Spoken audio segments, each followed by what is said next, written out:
साथियों नमस्कार, सत श्री अकाल, जय श्री राम, राधे राधे। और हम लोग पहुंच चुके हैं आजमगढ़ जनपद के सठियाओं में। और हम लोग आ चुके हैं सठियाओं में। और यहाँ पर हमारे साथ मौजूद हैं अवनीश उपाध्याय जी, अवनीश पांडे जी। और बहुत बहुत धन्यवाद आपका यूपी टॉप न्यूज़ चैनल में। बहुत बहुत धन्यवाद, बहुत बहुत प्रणाम। सबको बहुत बहुत होली की हार्दिक शुभकामनाएं। और होली जैसे पावन पवित्र त्योहार पर मैं आप सभी लोगों को प्रणाम के साथ साधुवाद ज्ञापित करता हूं। धन्यवाद। देखिए, हम लोग एक शब्दों में अभिवादन करते हैं, लेकिन चूंकि कहीं ना कहीं आप पंडित जी हैं और पंडित जी तमाम सारे विषयों के ज्ञाता भी हैं। होली के बारे में चर्चा करेंगे और होली मनाई क्यों जाती है इसके बारे में चर्चा करेंगे। साथ ही सामाजिक सौहार्द को लेकर के जो बातें आ रही हैं उसके बारे में चर्चा करेंगे। हालांकि उससे पहले हम लोग जैसे आए हैं तैसे अवनीश पांडे जी ने अभिवादन स्वरूप हम लोगों के सामने, देखिए, ये काला जाम, ये गुजिया और ये पकौड़ी, यहाँ 4-5 किस्म के आइटम हम लोगों को रख दिया है खाने के लिए। तो खाते खाते बात करेंगे और खाते पीते बात करते हैं। हालांकि हम लोगों का खाते पीते का मतलब ये नहीं कि वो ड्रिंक वाला पीना नहीं है। खाना पीना का मतलब यही है कि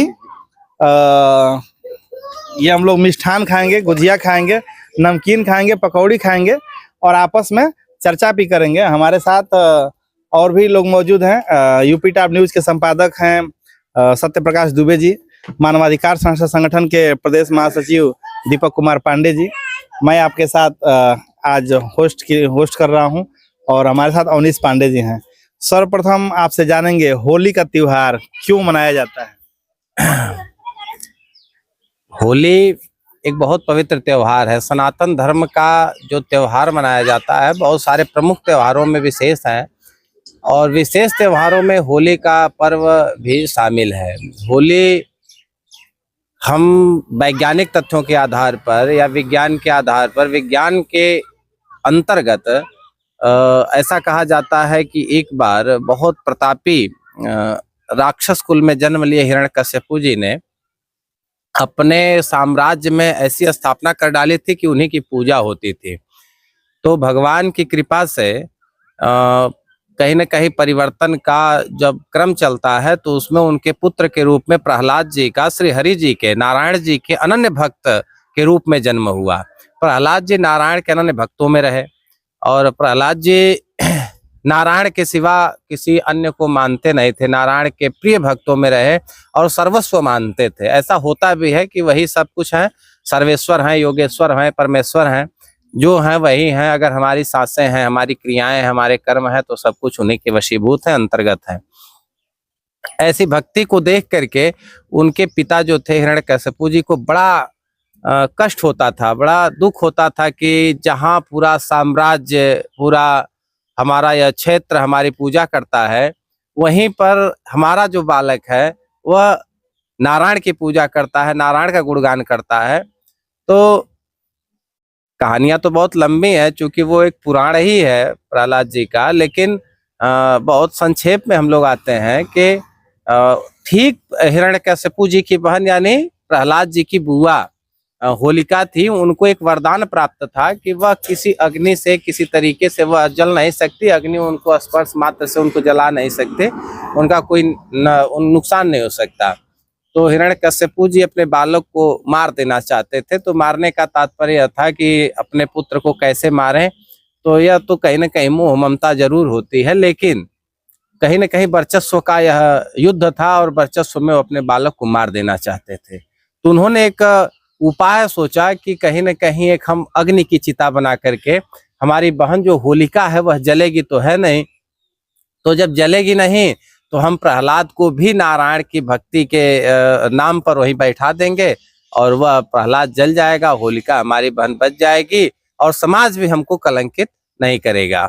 लेकिन प्रहलाद जी की अद्भुत भक्ति और मैं ये कह सकता हूँ कि जो ईश्वर की व्यवस्था है, दैवीय शक्तियों की जो व्यवस्था है, वह कहीं न कहीं अपने प्रति जो आसक्त लोग होते हैं, जो अतिशय भगवान के प्रति स्नेह रखते हैं, उनके लिए यह हमेशा ऐसा होता है कि वह हमेशा विवश होते हैं, आतुर होते हैं। भगवान हमेशा अपने भक्त के लिए तत्पर होते हैं, तैयार होते हैं। मतलब भगवान का अगर कोई अति प्रिय है तो वह, मैं ये कह सकता हूँ कि वह अपने भक्त से ज्यादा अपनी पत्नी को भी प्रेम नहीं करते हैं। मैं ये कह सकता हूँ। चलिए, लब्बो लुआब कहने का मतलब ये है कि हिरण्यकश्यप ने अपने पुत्र को मारने के लिए अपनी बहन को मोहरा बना करके और उनको मारने का प्रयास किया, और तभी से होलिका मनाई जाती है। यानी कहीं ना कहीं प्रहलाद जी के बारे में ये कहा जा सकता है, और किसी शेर ने जो लिखा है कि उसूलों पर जहां आ चाहे टकराना भी जरूरी है, और अगर जिंदा हो तो जिंदा नजर आना भी जरूरी है। और उसी का उदाहरण देखने को मिलता है कि प्रहलाद जी ने अपने प्रभु के लिए जलने के लिए भी तैयार हो गए। हालांकि जलना किसी और को था, जल कोई और गया, और उसी के उपलक्ष्य में जो होली का त्योहार मनाया जा रहा है। आध्यात्मिक दृष्टि से मैं ये कह सकता हूँ कि भक्त जो होता है वह नश्वर होता है, उसका कोई स्वर नहीं होता, उसकी कोई आकृति नहीं होती, स्वरूप नहीं होता, वह भगवान का ही होता है और सर्वस्व उसी में विलीन होता है। मैं एक संदेश बस आपको देना चाहता हूँ। मैं अपने युवा साथियों से आग्रह करता हूँ, निवेदन करता हूँ, प्रार्थना करता हूँ कि आज के समाज में हमारे धर्म की जो नीतियां हैं, जो व्यवस्थाएं हैं, जो परंपराएं हैं, वो इतना सुगम और सुंदर बनाई गई हैं कि हम कहीं भी अन्यत्र चीजों से बहुत कहीं न कहीं परे हैं। लेकिन आज हम अपने नाच गा करके जो त्योहारों को मना रहे हैं, मैं निवेदन करता हूं कि नाचना हमारा धर्म नहीं है, नाचना हमारा परंपरा और हमारे ग्रंथ और पुराण नहीं सिखाते हैं। हर जो त्योहार है हमारे, वह कुछ न कुछ इतिहास बताते हैं, कहीं न कहीं कुछ सभ्यता बताते हैं, कहीं न कहीं संस्कृति है वो हमारी। तो इसको सजो करके रखिए, नशा में हो करके, मांस खा करके, बलि दे करके आप जो त्योहारों को मनाते हैं, इसे बंद करिए। मेरा आपसे हाथ जोड़ करके निवेदन है। पाप और पुण्य तो अलग जगह पे है, लेकिन किसी को त्योहारों के नाम पर और किसी का शोषण करके, किसी को परेशान करके, किसी जीव की हत्या करके, नशा करके जो त्योहार आप मनाते हैं, इससे हमारा सनातन नष्ट हो रहा है। आप लोग इसको परहेज करिए, त्याग करिए, जागरूक बनिए। मेरा आपसे पुनः पुनः बार बार करबद्ध निवेदन है, इसे बंद करना चाहिए। देखिए, पंडित जी ने निवेदन किया कि जो लोग त्योहारों के नाम पर बलि दे करके पशुओं की या पक्षियों की, या यूं कह ले कि बकरा मुर्गा, सुअर जैसे चीजों को लोग पान करते हैं। बैठिए यहाँ भाई, यहाँ बैठिए आप। तो पान करते हैं, तो ऐसे लोगों से आपने अपील किया कि सनातन धर्म के त्योहार जो है वो सात्विक तरीके से आप लोग मनाइए, और सात्विकता आपके सामने झलक रही है, थोड़ी थोड़ी हम लोगों के सामने भी यहाँ पर है। और कहते हैं कि आसमां इतनी बुलंदी पे जो इतराता है, भूल जाता है कि वो जमी पर ही नजर आता है। यानी अगर आप आगे बढ़ना चाहें तो आगे बढ़ नहीं सकते, क्योंकि आप कितना भी उड़ लीजिए, अगर गलत करेंगे तो जहाँ हैं वहीं रह जाएंगे, आप आगे नहीं बढ़ पाएंगे। वर्तमान समय में जो सामाजिक परिप्रेक्ष्य के रूप में देखा जा रहा है कि होली के त्योहार को मनाने के लिए इतना विरोधाभास है, प्रशासन एड़ी का चोटी का जोर लगा ले रहा है कि कहीं ना कहीं सनातन धर्म के मानने वाले हिंदू हैं वो त्योहार को मना सकें। इस बारे में आपके क्या विचार हैं? इतर वेद शास्त्र के इतर विचार आपसे जानना चाहेंगे कि प्रशासन को सनातन धर्म के, चूंकि हिंदू आबादी भारत में ही सर्वाधिक रहती है, हालांकि अन्य किसी देश में नहीं है। 57 देश इस्लामिक है, बाकी सारे ईसाइयों के देश हैं, एक यहूदी है। हिंदू लाभी कहीं न कहीं नेपाल कुछ और कुछ भारत, यानी हिंदू तो पूरा भारत में रहता था, लेकिन कहीं ना कहीं थोड़ा मोड़ा बच गया है जो मानने वाले लोग हैं। इसमें भी कई सारे कास्ट के लोग होली के त्योहार को मनाना पसंद नहीं कर रहे हैं। हालांकि वो दूसरे धर्मों के बधाइयां तो देते हैं, लेकिन कहीं ना कहीं अपने धर्म, अपने जिस धर्म पंथ में वो रहते हैं, उसी त्योहारों का विरोध कर रहे हैं। तो उन लोगों के बारे में आप क्या कहेंगे कि वो लोग त्योहारों को क्यों नहीं मना रहे हैं, और क्यों वो विलग होते जा रहे हैं, अलग होते जा रहे हैं? यह एक शिक्षा नीति की बहुत बड़ी विषय की बात है। लॉर्ड मैकाले मान लीजिए, मैकाले ने जो बीज बोया था, जिस फसल की वो कामना करके उसने बीज को रोपा, आज वह फलीभूत, वह फल इतने व्यापक स्तर पर वह फलीभूत है, इतना फल प्रदान कर रहा है कि निश्चित रूप से कहीं न कहीं शिक्षा के ही अंतर्गत ये सारी चीजें हैं। मैं निश्चित रूप से आह्वान करता हूं कि कोई भी जो चाहे सनातन में आए, जानने का प्रयास करे, और जिसने भी जानने का प्रयास किया वह निश्चित रूप से मैं यह कहता हूं कि वह यहीं का होके रह गया। ऐसे बहुत सारे इतिहास प्रमाणित हैं कि बहुत सारे इस्लाम धर्म के जो मौलवी रहे, आए, सनातन को जानने का प्रयास किए, फिर वह लौट के इस्लाम की तरफ नहीं जा पाए, वो यहीं की यहीं रह गए। बस कमी यह है कि हम पढ़ना नहीं चाहते, हम जानना नहीं चाहते, हम सनातन को जानने का प्रयत्न नहीं करते हैं। जिस दिन जानने का प्रयास करेंगे आप हमारे हो जाएंगे, आप कहीं जाने वाले नहीं हैं। एक और सवाल आपसे, माने ईसाई हैं जो अपने धर्म को मानते हैं, अपने त्योहार को हंसी खुशी मनाते हैं। इस्लाम धर्म के मानने वाले जो मुस्लिम हैं वो भी अपने धर्म को लेकर के कहीं ना कहीं कट्टर हैं, और वो अपने रोजा के लिए कहीं ना कहीं ये कट्टर तरीके से कि हम इतने समय ही रोजा रहेंगे उसके लिए प्रतिबद्ध हैं। लेकिन जो सनातन धर्म के मानने वाले हिंदू हैं अपने ही त्योहारों के लिए विमुख होते जा रहे हैं, तो इसके लिए किसको जिम्मेदार माना जाए? देखा, एक चीज तो पहले का कि हम बताते हैं कि इस्लाम, मुगल और ये कन्वर्टेड हिंदू, तीन कॉन्सेप्ट आते हैं इसमें। कि जो मुगल हैं, मुगल लोभी थे, लालची थे, उनको धन चाहिए था, उनको धर्म परिवर्तन से कोई लेना देना नहीं था।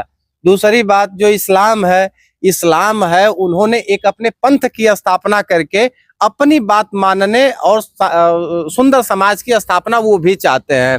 समस्या कहाँ से आती है? जो अखंड भारत के कन्वर्टेड मुसलमान हैं, कन्वर्टेड हिंदू हैं, कहीं न कहीं उनके अंदर इतना डर और भय हमेशा रहता है। जब कोई परिवर्तन की ओर जाता है तो उसके अंदर भय सताता है, और वह भय ही उनको परेशान करता है। दूसरा कहीं इस्लाम और कहीं मुगल की बात इसमें नहीं आती है।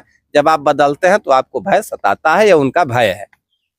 देखिए, आपने बताया कि कहीं ना कहीं जो कन्वर्टेड लोग हैं उनको ये भय सताता है कि हम जो कर रहे हैं अगर इसको हम छोड़ दिए तो कहीं हम वो कन्वर्ट होके गए हैं, तो कन्वर्टेड लोगों को हमेशा डर लगा रहता है कि कहीं हम अपने बिरादरी से बहिष्कृत न कर दिया जाए, और इस डर से वो जानबूझ के कट्टर हो रहे हैं, ऐसा आपका कहना है। इस्लाम धर्म की उत्पत्ति लगभग आज से 1450 वर्ष पूर्व हुई थी, यानी ईसवी सन की स्थापना के बाद। और जहाँ तक मैं आपको बता दूं कि जो वर्तमान कैलेंडर चल रहा है ईसवी सन वाला, उस कैलेंडर का नाम ग्रिगोरियन कैलेंडर है, और उसकी स्थापना लगभग 1752 ईस्वी में भारत में लागू की गई थी। जो कैलेंडर वर्तमान में हम लोग चलते हैं, जनवरी, फरवरी,